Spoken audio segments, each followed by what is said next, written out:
Welcome back to a Celtic State of Mind. I'm Paul John Dykes. It's a Thursday afternoon already, and I'm here to speak to John Paul Mason about all things Celtic. JP, there's going to be a few lowlights throughout the next 1 hour because I've not spoken to you since we lost against Aberdeen in a heartbreaking final of the Scottish Cup. And I remember back in 1990, because we were talking last week about the sun-kissed Hampden of 1988. We went on something of a run. We won the Scottish Cup the following season, busting a treble, wee Joe Miller against Rangers. And then in the third season, I always remember it. I always remember leading up to it. And Not The View had a picture of Anton Rogan on the front cover, the month of the Scottish Cup final, holding the Scottish Cup from the previous season. And lo and behold, we obviously falter at the penalty kick stage, as we did at the weekend. Talk us through your day. I spoke to you in the morning. I was saying to you how buzzing I was. We had a room full of Celtic fans all in there at Bad to watch the game shoulder to shoulder. How was it for you? Well, you'll know from our phone call that morning that I wasn't buzzing for other reasons, nothing to do with football. We'll not go into that here, but aside from that, I just had a really, really bad feeling. I didn't have the enthusiasm that I normally have for a game like that. The weather, as we spoke about last week, was grim. It was grey. It was kind of like it is today, actually, in Glasgow. Yep. And when that doesn't happen, that's the doubts start to creep into your mind. I always remember my mate Michael saying, "Oh, Celtic always win when the sun's shining," and blah blah blah. Just thinking of things my dad said as well. And as I got into the ground, I realised where I was in the ground, and I was in that sort of south stand upper, and I'd never ever been up there before. You know, I was basically right on top of the Aberdeen fans. That's right. I was looking down on them from this kind of weird. It felt like it was like a bit that was just stuck on. You know, I didn't feel like I was part of the game. It felt like I was watching the game. And I know I jokingly said last week I would watch the game from the roof if I could. I practically was on the roof. And when I arrived, it was that old classic, you know, somebody in my seat, and I was like, right, okay. And then I just looked around for a couple of spare seats, saw a spare seat, sat down in seat number 67, and I was like, maybe it's turning. The tide is turning. Maybe this day isn't as bad as all that. And obviously we're about 5 minutes into the game at that point. Two guys next to me, no harm to them, but I mean, they weren't interested in the game.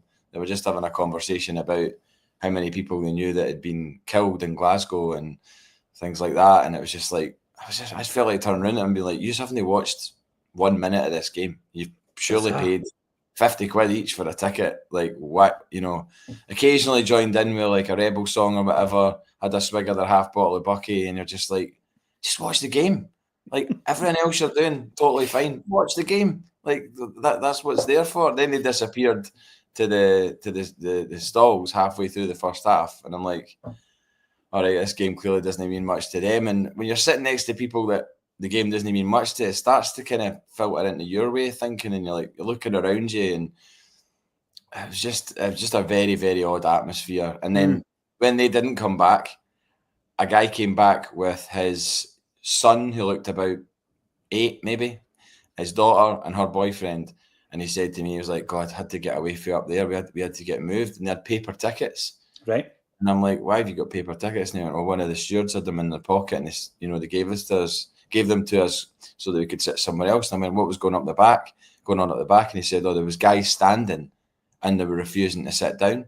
So we were sitting and there was guys standing in front of us blocking our view.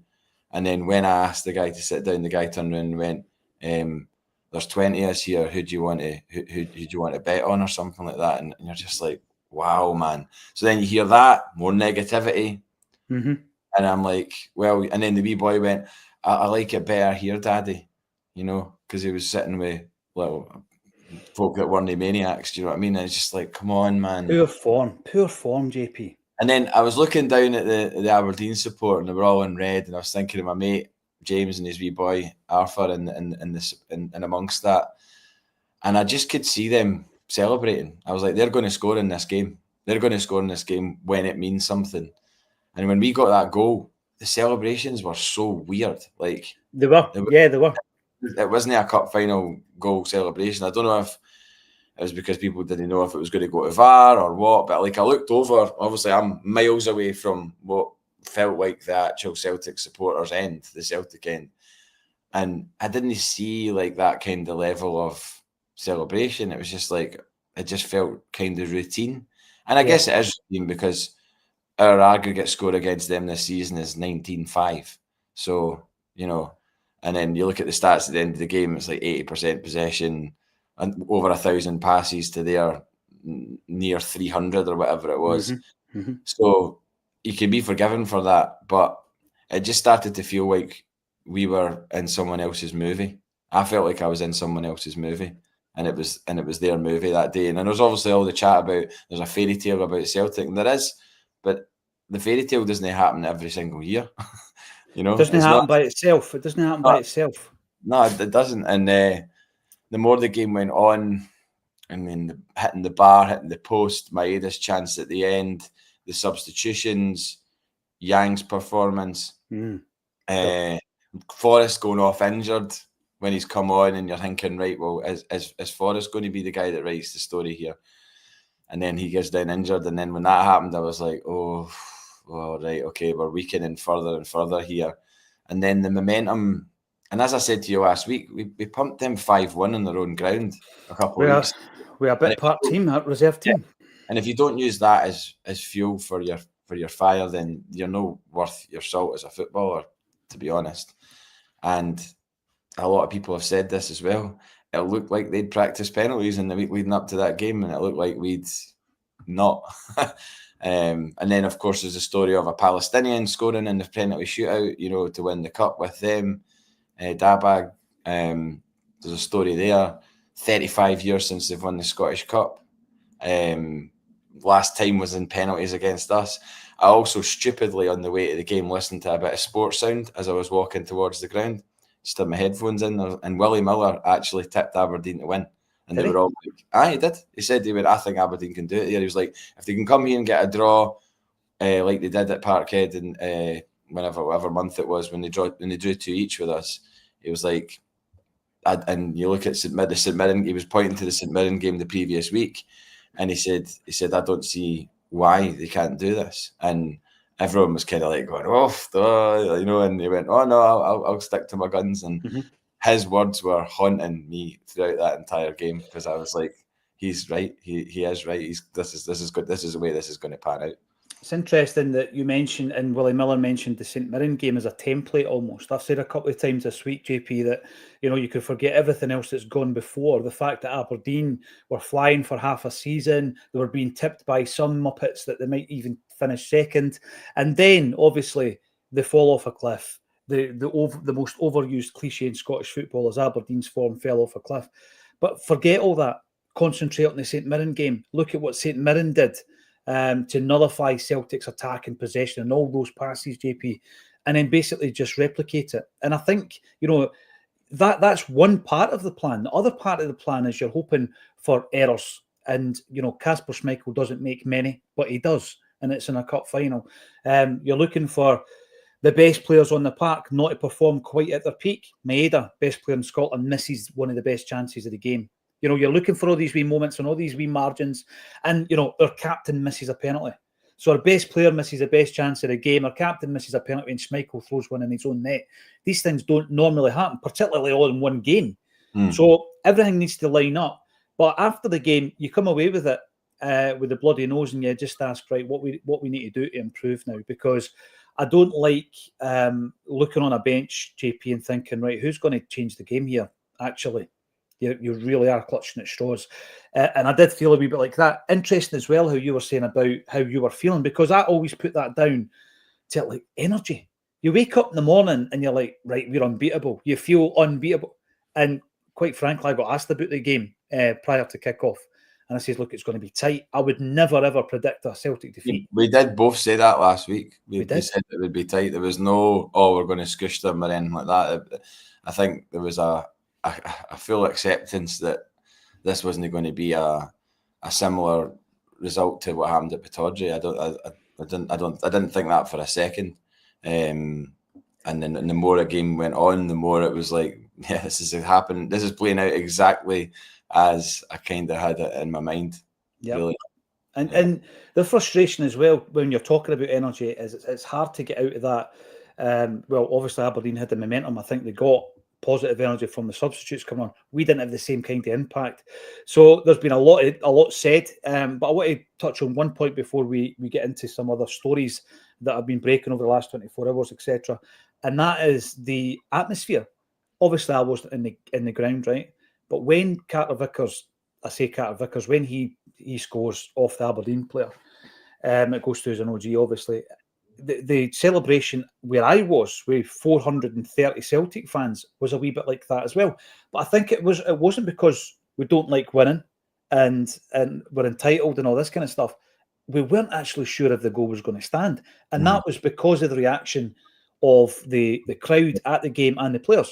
Players, there was not a mad not a cup final celebration from the players.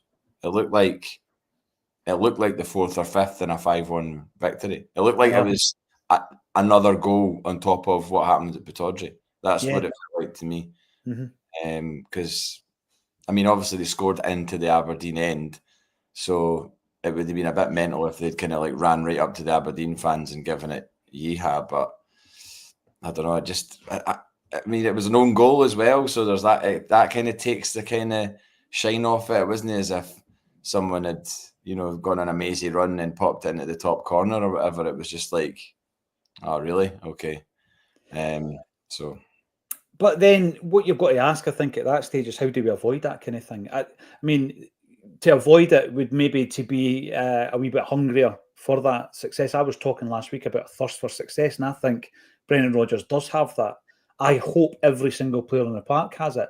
And then after the game, watching Callum McGregor going round inconsolable, that's your captain. That's what it means to him. I want every single player in the team to feel the same way. I'm not going to say they're all going to start crying. Everybody shows their emotions differently, JP. But I woke up the following morning gutted.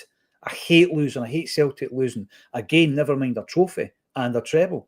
And I hope that every single player felt exactly the same, JP. And I know that we're in a modern game. We're in a modern world. Some players will see us as a stepping stone and, this is a job to others and all this kind of stuff.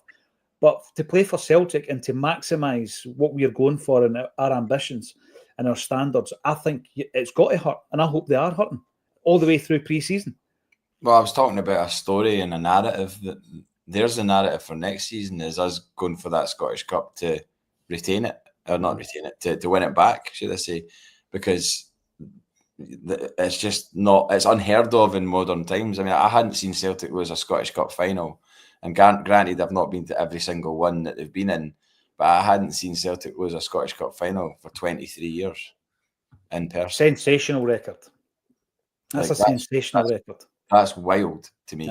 If you actually rewind it back. So that means that there's a good amount of 18 to 23-year-olds who've never seen Celtic losing a Scottish Cup final until Saturday. So I don't think it's necessarily a bad thing, a wake-up call of sorts to people that these trebles that have become common practice to a Celtic team in the modern age are not common practice to people who can remember. And I don't want to sound all old hat and everything, but it is true though that these things we've normalised winning trebles to the point that when they don't happen, it's an absolute disaster. And it should create a bigger hunger amongst the squad to go for it again, and also the fans as well, because I'd be damn sure if we're playing whoever in next season's Scottish Cup final, the first goal in that game, if it's scored by Celtic, will be celebrated. Because you look back to that moment. I mean, I think back to the 2021 season. That's made me celebrate every single league title since then with fervour and delight, and that won't stop, because I remember how in recent times how horrible that was, despite the fact that it was during a pandemic and it wasn't really still doesn't feel like normality, but it happened, and that's what I remember. So I certainly will remember Saturday in the sense that I want to get back to to Hampden and right that wrong, because it was a massive moment for them. There's no doubt about it. I mean, you see what it means to the people that have followed that club through. We've given them some horrible moments. Pumped him. Sixth semi this season. The Rogic last minute goal, which if you're an Aberdeen fan on the end of that, I mean, obviously the joy was ours because it was an invincible treble, but look at the other side of the coin and that moment of they think they're taking us the extra time to do what they did on Saturday, and Tom Rogic changed that. There's so many others as well. I mean, we've beaten them. We've beaten them in other finals. We've beaten them in League Cup final. Ryan Christie, where you've got the one where did Christie break his cheekbone or something as well? Mm-hmm. But in terms of what they've suffered in the 23 years you're talking about since you've seen a Scottish Cup getting lost in the flesh, we've beaten them 9-0. We've beaten them 7-1. We've beaten them numerous times by 5 goals. I mean, we've absolutely hammered Aberdeen up and down the park. To the point where I remember going in and it was almost like, in a kind of smaller sense, taking revenge on them for having the audacity to draw 2 each with us at Celtic Park this season. We go out and beat them 6-0. So I hope that kind of fire in the belly returns. It seemed as though the energy wasn't right. I don't know what you put that down to. We've been talking about a wee bit of predictability, not taking things for granted, JP, but predictability on the field. Like, we knew who the starting 11 would be because it'd be the same starting 11 against St Mirren. We knew how we'd play. We played exactly as we did against St Mirren. And if Aberdeen were able to, as we said at the top of the show, replicate St Mirren's performance and just hope for all the wee errors that are very unlikely to happen in the same game, but they did. Schmeichel doesn't throw balls into his own net, and Dyson Maeder's been the best player this season, and McGregor's the man who leads Celtic, and all 3 of them made those errors. That's highly unlikely. What's the odds? I didn't even look at the odds of what an Aberdeen victory was before the game. What I can say with certainty, speaking to somebody who in the last year or so has become a father, my mate Chris was just like, Maeda's head can't be right. He's got a wee boy Lorcan, and he was like, if I was like, thousands of miles, a few thousand miles away from a newborn son who I hadn't really seen, I don't know how I'd get my head right for going out and playing a game of football. So again, you can throw that into the mix as well. The timing of that. Does Maeda miss that chance a couple of months ago when he's in his hot streak? Probably not. Does he miss the chance against Rangers when he's on his hot streak and his wife's over in Japan about to give birth? I mean, that's massively if buts and maybes on that, but you can definitely throw in a possibly not 100% mentally sound Dyson Maeda into that mix. Because is it a coincidence that his form's dropped off? Folk might say, oh, it's because his head's out the door or he wants to go or whatever. I don't necessarily subscribe to that. I don't think he's that type of player. I do think he's the type of player, having seen his Instagram and his social media posts, I do think he's the type of guy that family is everything to him. Yeah. So the fact that he's not able to be there for his newborn baby and his wife, there would be a level of guilt in playing that football match, I would imagine, and any football matches that he's played without them here. The thing I always go back to as well in that one, JP, regardless of the fact that it's a modern game and everybody's well paid and we all think they're kind of robots, not everybody's cup of tea, but I remember Gary Neville talking about that. He was playing in a European game away from home for Manchester United, and I think he'd fallen out with his partner at the time at home, and he was on the park thinking about it. He didn't want the ball. He couldn't get it out of his head all the way through the 90 minutes, and he had a stinking game. And that's what happens. That's real life filtering into your mindset.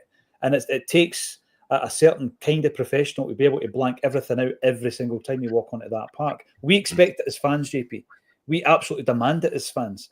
But it takes a special individual who's able to do that and get into that frame of mind for every single game. And when you've got stuff like that happening off the field, absolutely it's going to affect you.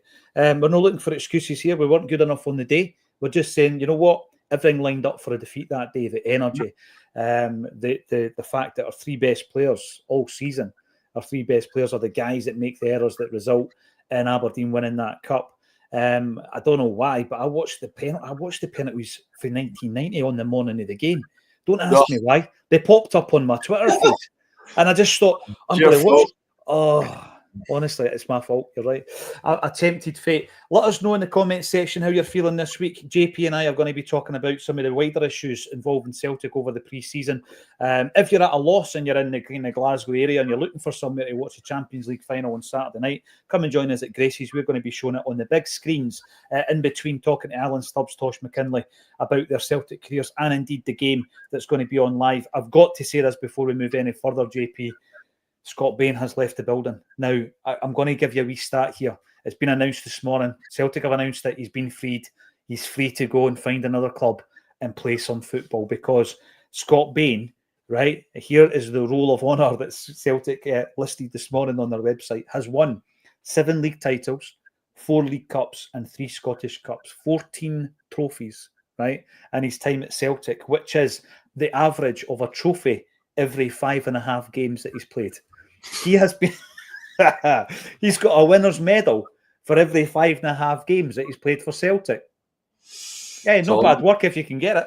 It's a long way from Alloa, isn't it? A long way from Alloa having about 150, 200 fans singing Carly Simon's "You're So Vain," but you're Scott Bain. Did they wear short sleeves back then as well? Don't know. I'm kind of sad that he never played enough games probably for it to cross over into the Celtic songbook, but it was a good one. I've heard that some of the Celtic karaoke nights he's either sang it or someone sang it at him. But I've always found it strange. I guess if it was you or I, would you or I, if we were keepers and we were Scott Bain, would you have done what he's done and been that guy that's just there, ready to be called upon and break glass in emergency for Scott Bain? Yes. His gloves behind a panel with glass in it. I love it. There's an AI image if ever I saw one. I would be that man, JP. I would sit on that bench rather than playing for like Cardiff or yeah, right up to the age of John Burridge, I'd be on that bench, just ready. And I'd go to the training and I'd use the facilities and I'd eat the food and I just love it. I'd love being a Celtic player. I mean, there's definitely an element of me that would as well. But then I think to myself, it's such a short career.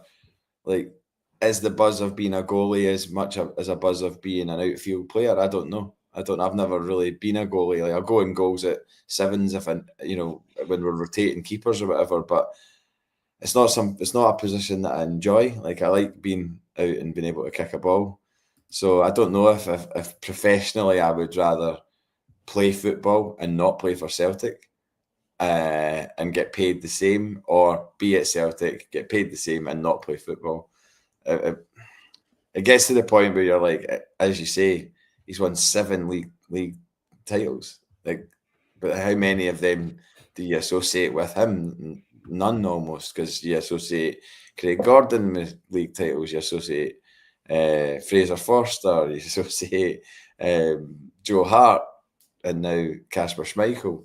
So he's not really associated with that. However, everyone will remember Scott Bain as a Celtic player because he's been there that long. I don't think his lack of football will mean that he's completely out of sight. People will remember him.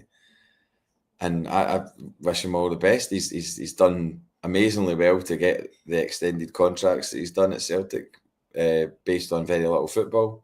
I'm sure he'll go and get some decent level of club. I don't know where, but someone will take him. He's only 33. 33, yeah. I mean, if you're a footballer in his position, you're thinking to yourself, he's played for Scotland, isn't he? He's achieved everything really in terms of Scottish football. You would try and get a move away, get a bit of sunshine on that bench. That's what I would do. MLS or something like that. That would be class. Absolutely. Yeah. I play out maybe 3. If you frame it like that, and if you were to then present to me, you could do a Scott Bain and then you could go and play for, like, I don't know, Seattle or Salt Lake City or something like that, I'd be like, I count me in. Bring it on. 3 or 4 years out there in an environment where he could probably become a fairly accomplished keeper in that at that level, I would imagine, and live a good life for his last few years playing football. Yeah, absolutely. Now, you mentioned that Dara had scored a penalty in a cup final. Obviously, the first Palestinian ever to score, or appear, in a Scottish Cup final.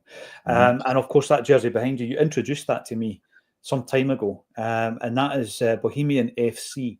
And it's sponsored by Fontaine's DC, who you have worked with in your role at DF. And it's a stunning jersey, I've got to say, by O'Neill's. And because you introduced it to me, I had to go and check it out. There's a beautiful wee bit of embroidery. You can just about see it there. It's on the bottom right of the front of the body of the jersey, because money raised from sales of these jerseys are going to the Palestinian Aid Fund, isn't it? The medical aid. And when you go in and buy it, it gives you an update of how much they've actually raised. I bought it for the wee fella. It was with us within 2 or 3 days. They're a small club from Ireland, but they're doing all the right things, aren't they? Well, yeah, especially as the last update I saw was over 135 grand or something like that. Incredible, mate. Incredible. That's doing something about it. It's so hard to sit here and watch everything that's going on, and you feel helpless. I am by no means a rich person, but I would encourage anybody that has got a serious amount of money to put it that way, in terms of the aid and whatnot, because it's quite clear that people need it. It's horrific what you're seeing consistently coming out of that part of the world. And yeah, I wasn't at all surprised to see that Fontaine's DC had contributed to that effort by this jersey, and I think it'll only go up and up. I mean, it's a great top anyway, but then when you factor in what it's doing, then absolutely. And there was the last time I put this up, there was comments from somebody saying that Bohemians FC are a quote unquote Brit club or something like that, something along those lines. And I said it at the time in the comments, there's absolutely no way that Fontaine's DC or their manager would align themselves with a club that's considered to be a quote Brit club. So, I mean, if somebody wants to take that to task in the comments and correct me and shoot me down or whatever, fine. But I genuinely don't think that is the case. The other thing I would say on that is, and I've mentioned this before, but we interviewed Daniel Lambert years ago. It was Colin Watt's idea. Big shout out to Colin, and he did the interview, and it was an excellent interview. And it was at that point that I got introduced really to what the club were doing back then.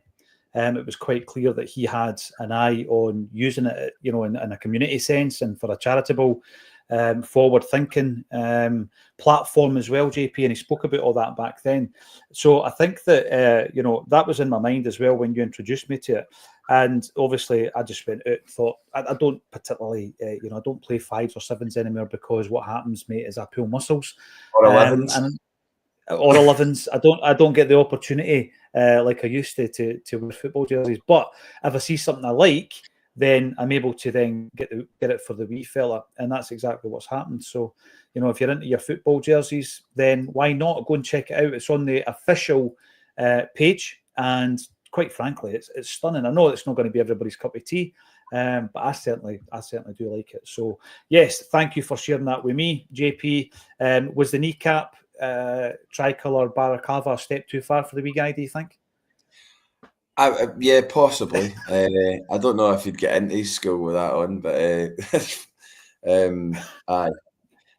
But perhaps, yeah. But I mean, that was £90, right? That top was £90. I didn't bat an eyelid at spending that, given that proceeds were going to Palestinian aid.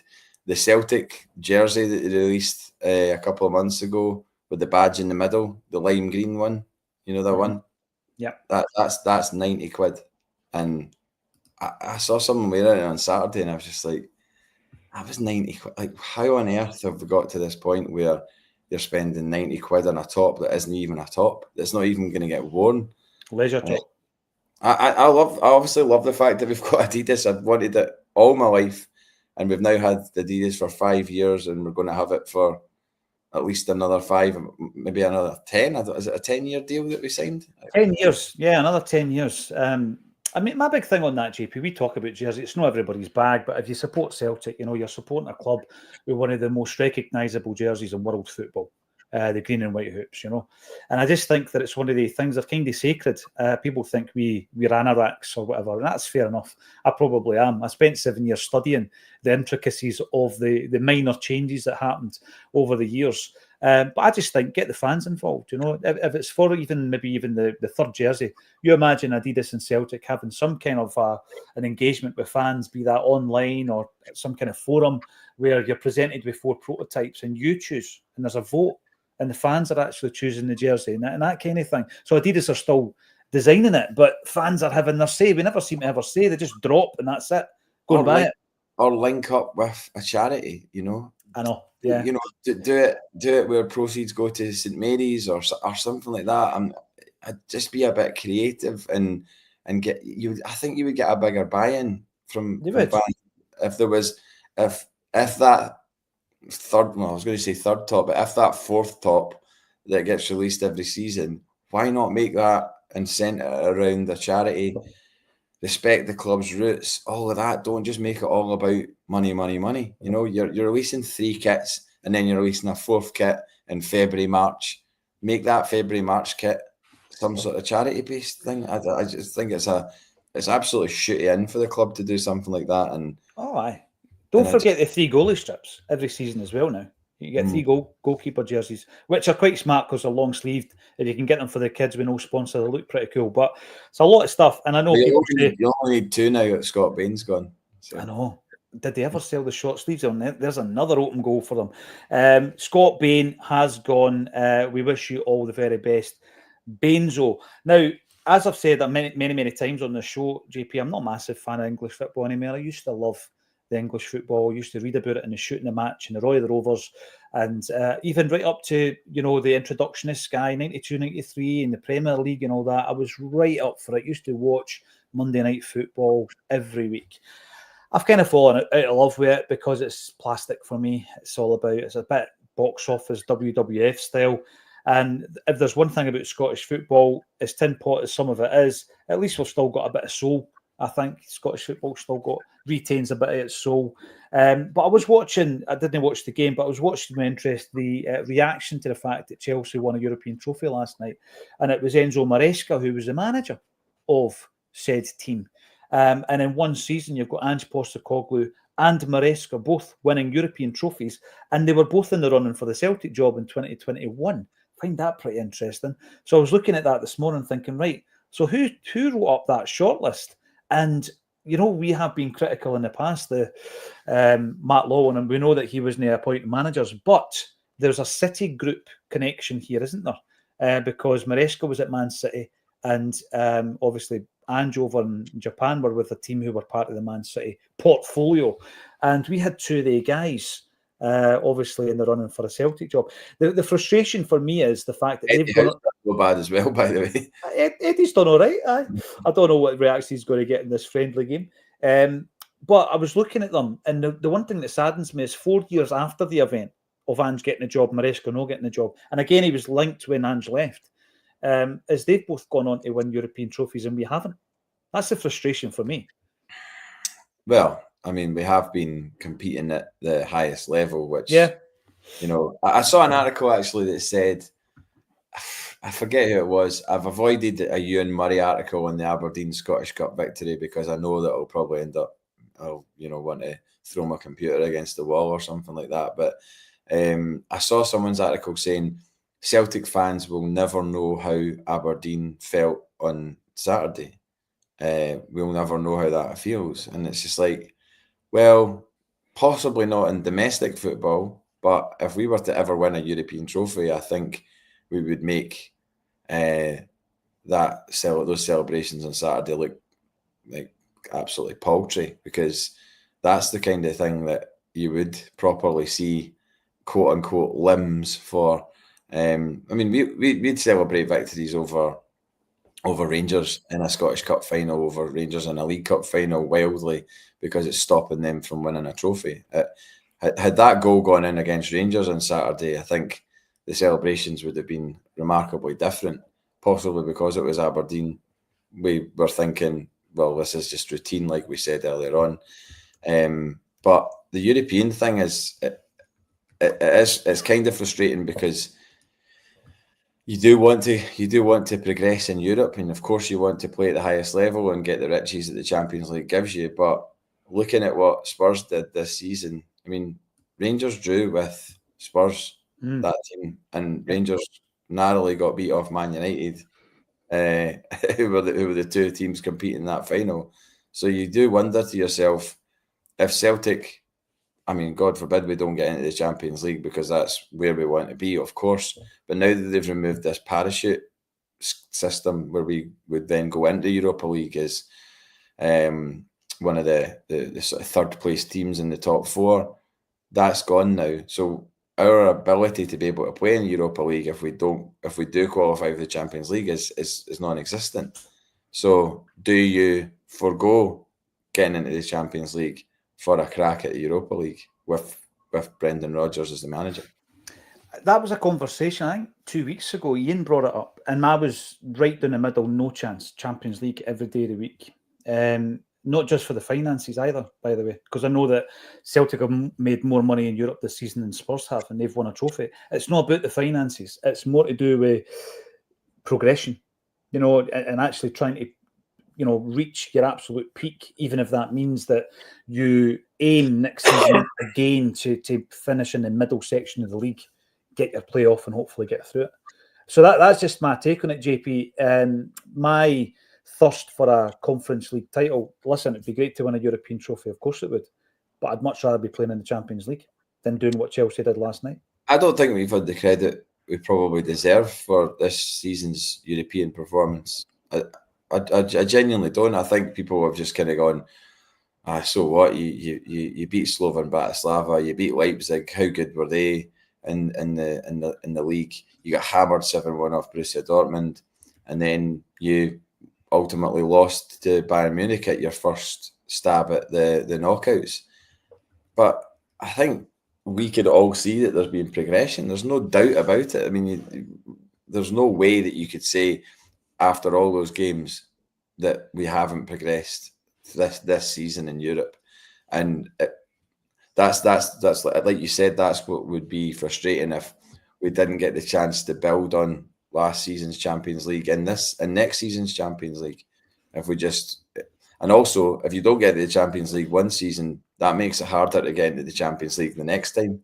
Yep. Because you're adding qualifying rounds, your seeding's probably going down, and or your coefficient, is going down, so you'll maybe not get as easy a tie. I mean, at this point in time, what are we looking at in terms of we're playing one tie of 2 games? Yeah, double-legged. Against. Has there been clubs limited? Yeah. So I was just looking at this. We've not actually spoken about it, JP, because we've been dealing with the aftermath of the Aberdeen defeat. Mm-hmm. But the actual draw for these games is on the 4th of August. Mm-hmm. The fixtures are on the 19th or 20th and the 26th or 27th of August. Mm-hmm. That's going to be the qualifiers. And the teams that we might face are Maccabi Tel Aviv. Imagine that. Dear me. FC Bal, Dynamo Kiev, mm-hmm. Sturm Graz, or Steaua Bucharest, who now go by the name FCSB, Steaua Bucharesti. So they're the teams that we could face. They're the unseeded teams that we might be able to face. And you're looking at them, and again, European football, nothing should be the unknown. We should be well briefed. There should be dossiers on every team that you play. But you're looking at that thinking, right, if we want to be a Champions League team, you've got to beat their teams. You've got to beat every single team I've just read out there. And that's not complacency. That's like, we need to be prepared for that. So by the 19th, I don't know if you want to start your count off on your shelf. By the 19th of August, we need to be prepared. And there's points coming through actually in the comments, which I'll get to, in relation to a fear, if you like, that we're not going to be prepared. Because, right, Benzo's left the building. He was on my list of players that had to leave the building. The list has got 11 on it. Actually, I think I've added one on. We've only got a squad of 29. So that means that there's going to have to be a lot of business in and out. Not all of the guys are going to go out permanently.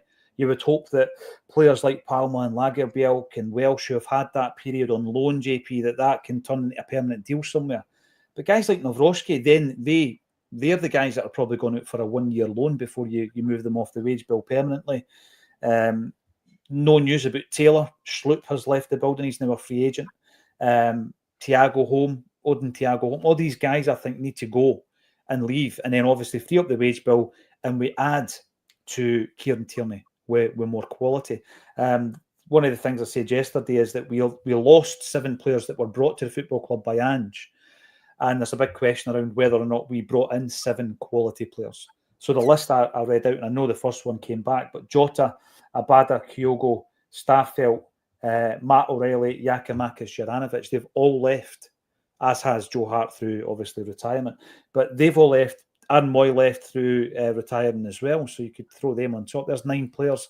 And then the question would be, have we replaced them with, like-for-like quality? I think we've upgraded Joe Hart with Schmeichel, even though, yes, he made a mistake. I think Schmeichel's injury had something to do with his performance in the cup final, particularly the penalty shootout.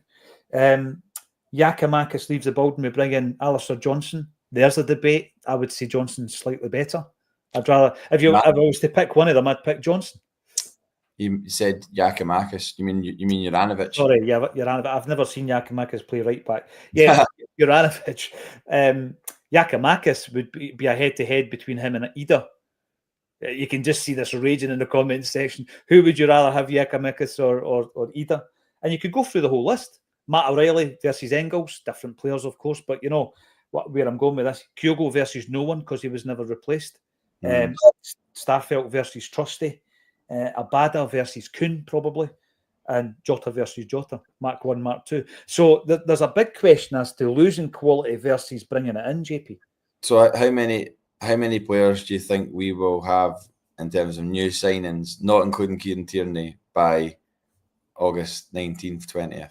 This is the $1 million question, JP, right? Because I think you need to have as near to your full complement. And so if you're going out there and you're saying, right, we're going to bring in 4. This is a figure, going by what Brendan Rodgers has been saying, he wants to bolster the squad before, right? And that's before you lose a player. A player could be any of the guys that have had some kind of interest, link, speculation, and we know all the names and we don't want to usher them out the building. Are we going to have Kieran Tierney +3 in by that date? I would not be fully confident that we will. I think we'll hedge our bets. I think looking at the Celtic board, we'll probably hedge our bets. There'll be a couple in. We know Ross Doohan's coming in, Kieran Tierney. I think you need to have all your ducks in a row. But I don't think we will. By the Champions League qualifiers? Aye. You need to put it all out there and say, we want to qualify for the Champions League. Well, you certainly didn't want to be waiting to spend money until after we've qualified for the Champions League. I know. We've seen that film before. We've absolutely seen that film before, and there's so many people waiting to shoot down everything that Celtic do, and I just don't want those people to be given ammunition, because that will happen if we don't sign players for the Champions League qualifiers specifically, i.e. a new striker, i.e. a new winger, then that will, especially when you look at the season ticket prices that have gone up. I mean, my first instalment, my season ticket came out 2 days ago. The season's not even started yet. It's like, all right, we'll take the first chunk of your cash 2 days after. So yeah, it's an interesting one. It's again spotlights on Celtic to see what they come up with and what they do. We always sort of say that we should act like a big club, and I hope that this summer we do act like a big club and do the right things and not tick off the manager. I was going to use another word there, but not tick off the manager, because you don't want anything at all to destabilise.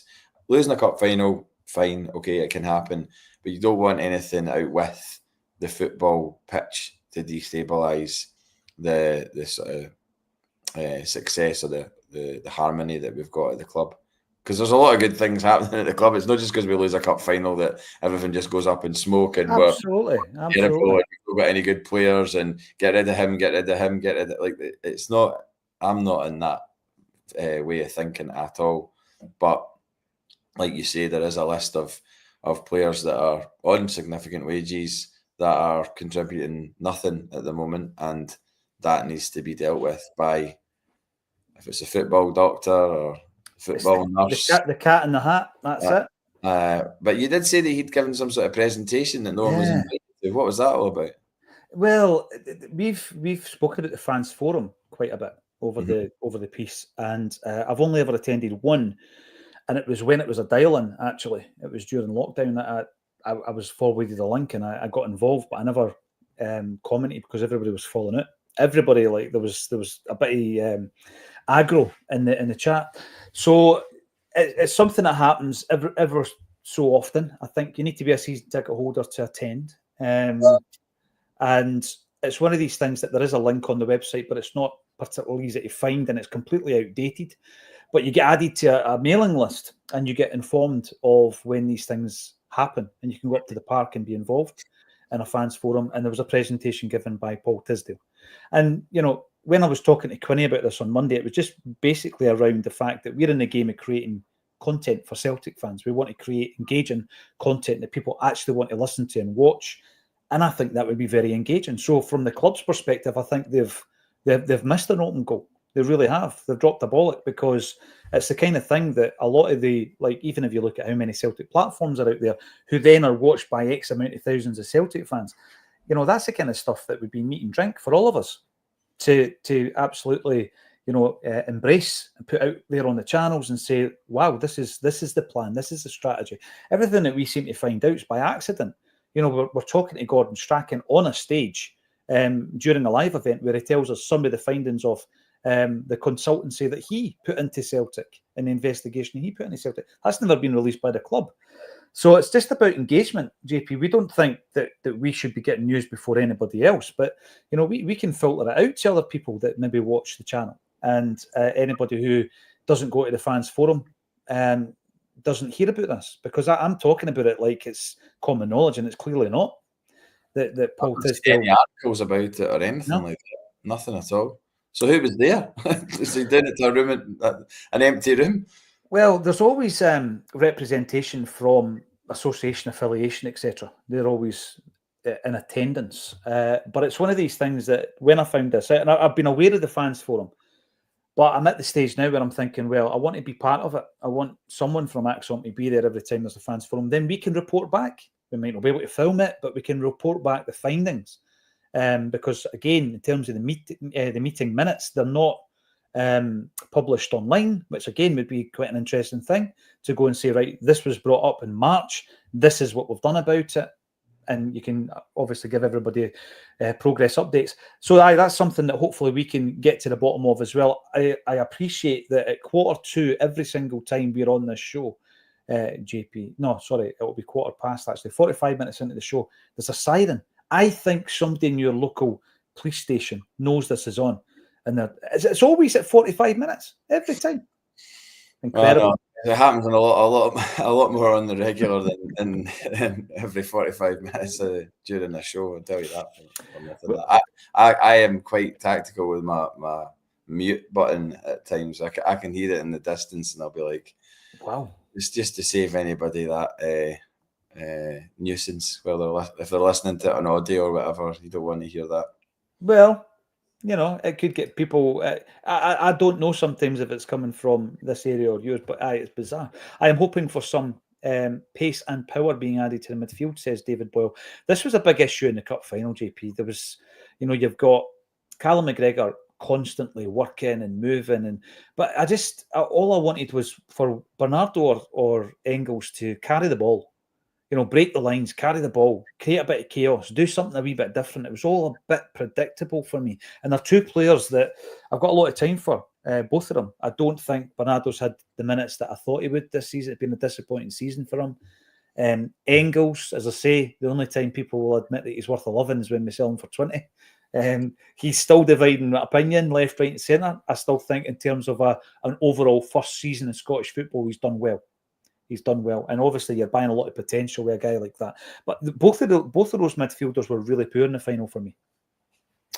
They were. I mean, but I would say the whole team was. There was a kind of weird lethargy about the team from back to front. I don't think you could just home in on X player or Y player. I just think that I didn't get a good vibe from the whole setup, and I don't know why that is.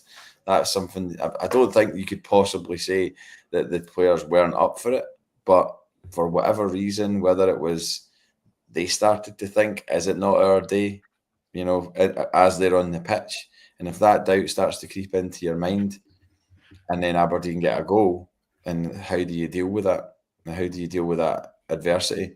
But yeah, I didn't think that the midfielders covered themselves in glory. I didn't think the forward players covered themselves in glory. You couldn't really say Kuhn had a good game. Maeda didn't have a good game.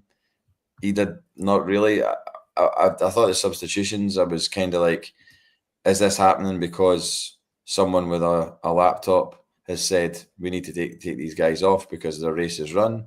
I always wonder that now in modern football, if that's what the deciding factor is of bringing a player off. Yep. Is it because there's something pinging on their whatever they wear, that kind of monitor on the underneath their shirt? Like if something pings on that, then they're like, no, we'll bring them off and bring somebody else on. Or is it tactical, or is it, what are the reasons? Because I didn't really know. I didn't really think that was a time to be bringing those players off, especially Ida.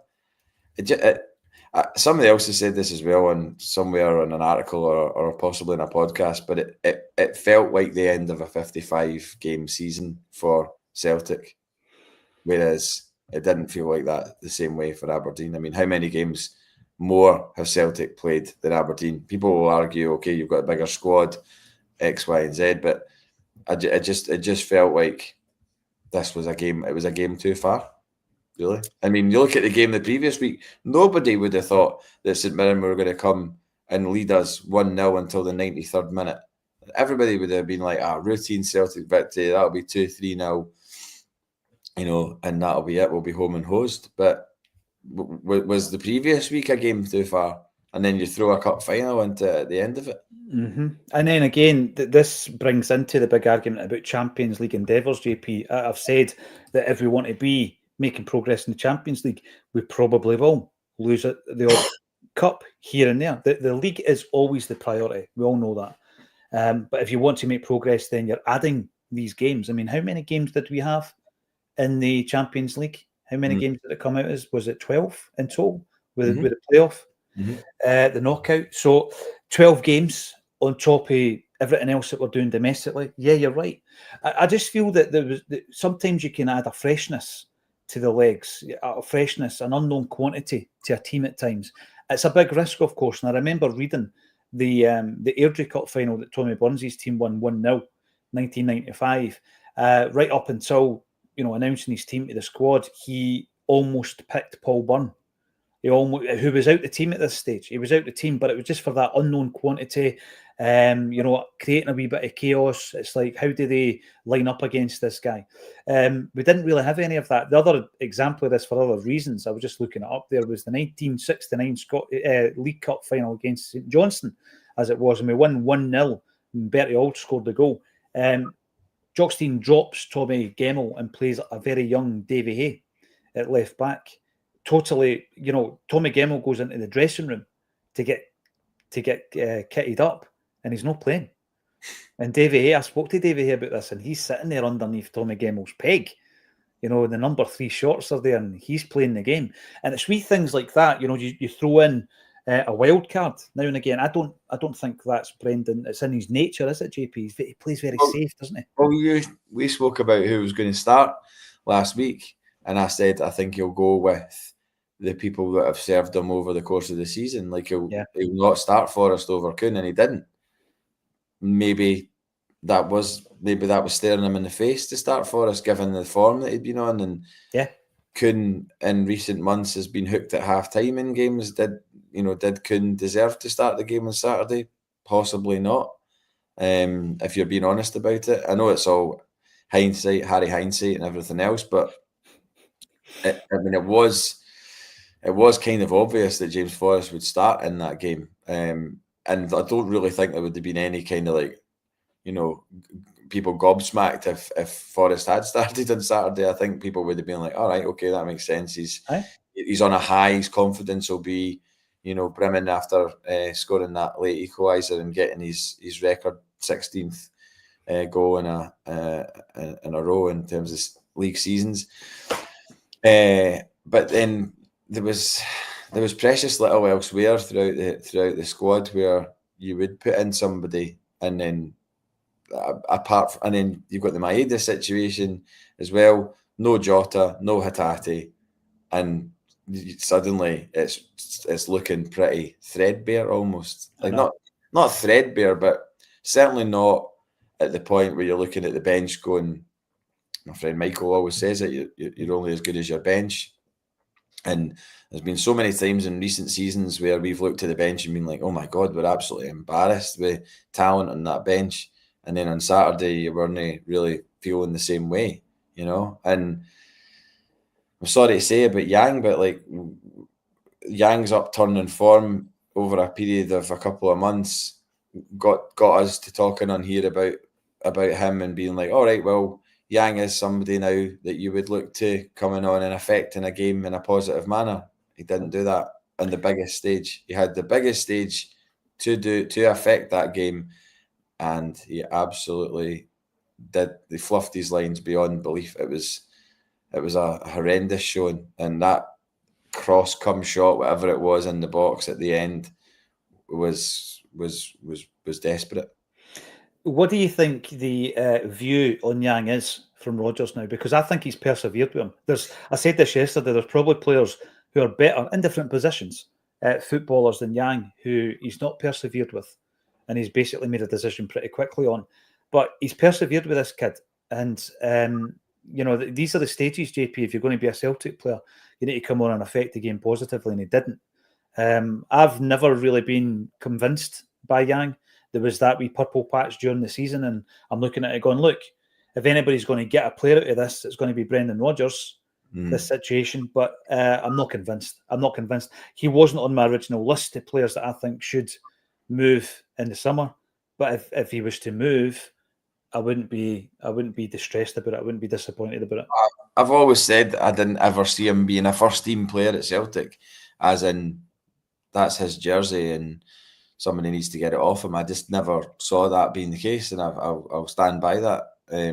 Even more so after Saturday. So ultimately, if we want to be serious about the Champions League and domestic football, he's proved that he can't do either, really. So it's if he was pulling up trees in the domestic side of things, but couldn't cut it at Champions League, you could give him a bit of slack, but he hasn't really done either. So that points to me to be somebody that probably just have to accept that this isn't his level, and playing at a club of this size, because obviously there was a lot of pressure on him Saturday. I don't deny that. Like when you come on as a sub in a Scottish Cup final and it's finally poised, then the spotlight's on you to do something to change that, and he didn't do it, and he didn't do it against a pretty average Aberdeen side. Let's face it, they're not a good. It's the biggest ever difference in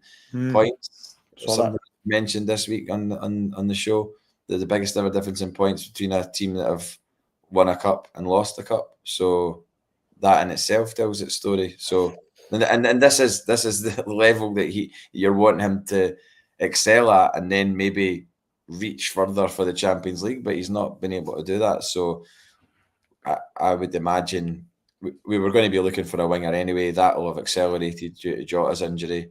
So I would sincerely hope that between now and August 19th, 20th, that we bring in, here we go. Balakwisha. I was just thinking of him. I wonder if he's still on the radar, or all these people that have been on our radar for quite some time. Like, it'd be kind of mad if we just suddenly just went and got your man Balakwisha and Kvistgaard, and you're like, oh, you scouted these guys for majority of their adult lives. I know. They're the new Ray Stephen, who used to always be linked with Celtic from Metz, former Dundee player. Square Sausage Mick brings it up. I'm not sure, Square Sausage Mick, who or what song that would be, or if you've got one in mind, Ballyquisha. I'm not quite sure how that would fit into a song, but I'm sure that those creative minds within the Celtic support would be able to find something. McMahon 67, is that Pat McMahon? Pat McMahon was the first player Celtic signed after winning the European Cup in 1967 from Kilsyth Rangers. And we're talking about anoraks, and I've just proved that I am one. But it makes you happy, so that's what matters. Yeah, it does. I've embraced it. McMahon used to be a geek for being an anorak, but I've just embraced it in my old age. Jungle Lion, you're talking gimmicks, and I think what you're talking about is today's thumbnail. Let's bring it up. This was just for JP because it's a Thursday. Big changes or hunky-dory. That was what I was going for. And I don't even have to explain that to someone like you, JP. That's basically a wee reference to a tremendous artiste who my old man loved a bit of Bowie, actually. James Kerwin, resetting is key to securing our trophy haul for next season. We need to play as a team and win as a team. No room for slackers. Rooting out those who don't give 100%, replaced with quality. It's all about the quality, isn't it? It's always about quality, and I think that's sometimes a frustration. There is a legacy of that first transfer window. I was just looking at what we paid for Yang, that first transfer window when Rodgers came back to the football club.